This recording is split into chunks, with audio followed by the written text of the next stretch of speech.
Hello, my name is Emily Hines with Collage Compendium magazine, and I'm here with Christoph Heinrich, the director of the Denver Art Museum, and we're going to talk a little bit about the Yves Saint Laurent upcoming exhibition, which is called Retrospective. So just to kind of get a little bit of background, I like to start stories from the beginning. So you were born and raised in Germany, spent most of your life in Germany. How did you come to be here? I mean, I guess the first step would be, how did your interest in art form? I did a little bit of everything. I love Baroque. It's a great period, and I did some exhibitions in that area, German Baroque, and 19th century is a great period. Contemporary happened to be more and more my focus during my time at the university, where I was very much interested not only in the artifact or the product, but as well in the stories behind it and how they have to do with contemporary life. I think something that really inspired me and was new to me was the amount of outreach of educational components, especially here at the Denver Art Museum. I mean, fashion is so much a contemporary statement that you can't look around it. Yeah. You might not be a fashionista who knows all the designers or who knows what color you need to wear this season, but of course you perceive it and you see it, and you see it when you look around and when you look at your colleagues or when you look at your donors.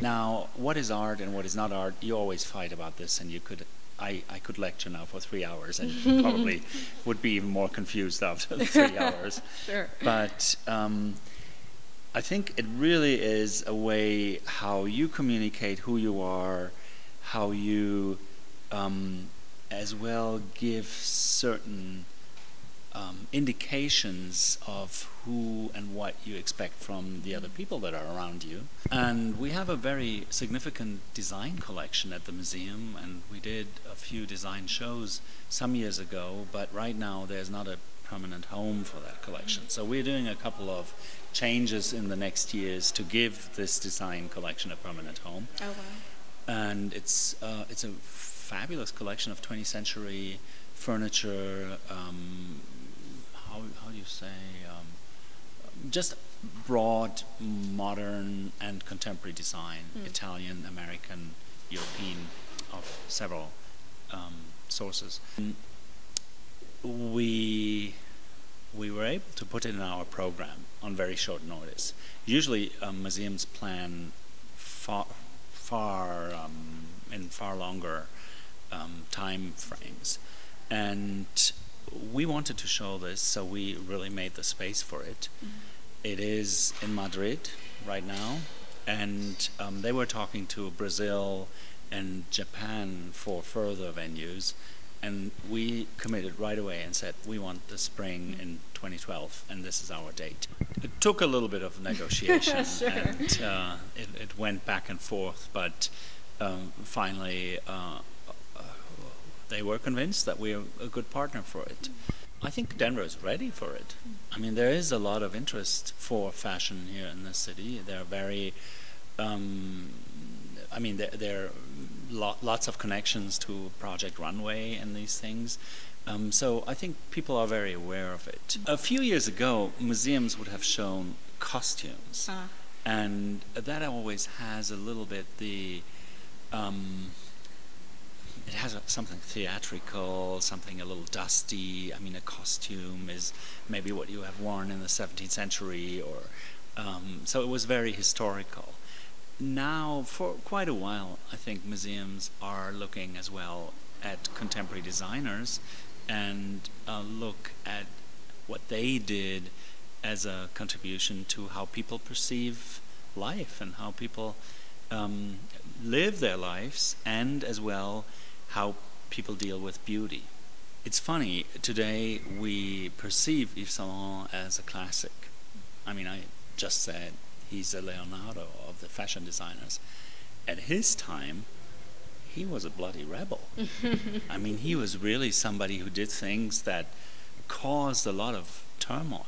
And that I recall when I was a teenager, you could see the Jean-Louis Sieff photo where he wears the huge black glasses and nothing else.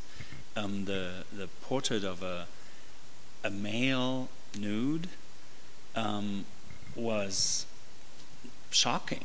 Suit really became the dress for a successful woman, the business dress, but not before Yves Saint Laurent put it into a collection and made wonderful variations of it, which were which were elegant and very feminine. And that is probably the secret of his success, that he reached out for these things and inventions that were not tradition in dresses or in fashion, and pulled them but made them feminine. I think what interests me now in a show like this is not only that you learn a lot about an individual artist or an individual designer and his career, but you see as well how the times were that, in that case, Yves Saint Laurent was in, and how society and politics and the way how people were thinking is the backdrop of a creative work. It's actually a big deal for us, really, to reach out, to involve people, to make our visitors part of the experience, not just to show them something, let them adore it, and then let them go out of the door. And in this case, we're going to have Fashion Studio. And Fashion Studio will be a wild mix of fabrics, of gowns, of drawings, of design, which everybody has access to. Everybody can try to do couture, haute couture model maybe, or maybe prêt-à-porter. There's a lot of fun as well and playfulness involved with that. There will be a little runway, and there will be video projections and stuff like this. And actually you can get an idea of the program if you go online on ysldenver.com, and there's a fun website which lets you peek into the show, and you can buy tickets, you can get the dates for this, for instance, for this Project Runway evening, and as well participate in this whole show. And it really is a great teaser. It has wonderful images from the show, and just shows you, lets you peek. A little taste, a teaser. Yeah. Just a bit, yeah. That's what it is. All right, well, that's perfect. Thank you so much for joining us today. I really, really appreciate it. It was lovely to hear about it, and I can't wait for the show to open. So thank you so much. Hope to see you all there.